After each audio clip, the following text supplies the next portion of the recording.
We all are human, and we need to start thinking about us as a community. When I was younger, I was homeless for a time, and probably a couple years. So, homeless, young girl, so very high risk of being trafficked. And although I was not a victim of human trafficking, I can't ignore its existence. You know, people are stuck in this mindset that it's not going to happen to them, or it's not going to happen to anyone that they know or care for, when really this is far from the truth. The interesting thing is that as I record this, an hour away from Los Angeles, I have to acknowledge that I'm also an hour away from one of the 13 highest ranking areas in the nation for child sex trafficking. And I know that women are going through, and boys and girls, going through horrible, horrible things. It goes so much farther than just sex work or inappropriate activity. An example of this would be people who work in nail salons sometimes are being trafficked into forced labor where they make 10 cents an hour and send it back to their families in other countries. It's an over $100 billion industry. And of that, about 100 billion of it is specifically on sexual exploitation, 90% of which are women and girls, and about 3% are boys. It's really, really common, especially, in the United States, in California, whereas typically we probably think of it as something that happens overseas, like in European countries or in Asian countries, but it's really prevalent here in the United States as well. Something that I learned recently is that San Bernardino County, which is just several miles away from where I live now, is considered to be one of the top destinations in the United States for human traffickers.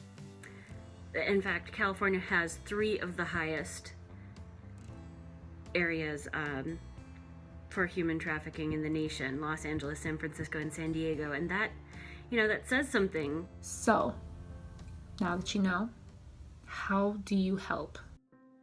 Now, to know that something like this is so close to home and so close to the woman in my family really sets a charge in me to go out and be a part of the cause that's fighting against this. One of the best ways to address human trafficking and slavery, and that's to talk about it. And it's really hard to sort of curb this epidemic because we cannot really pinpoint who's being trafficked and who isn't. It's an issue that we're not faced with every day.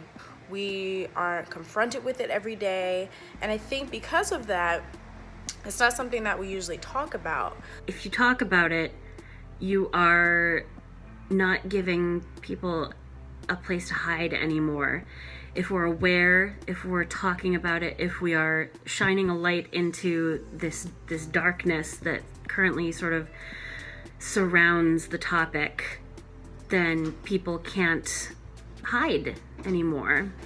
Talking about it, sharing information, sharing stories, personal experiences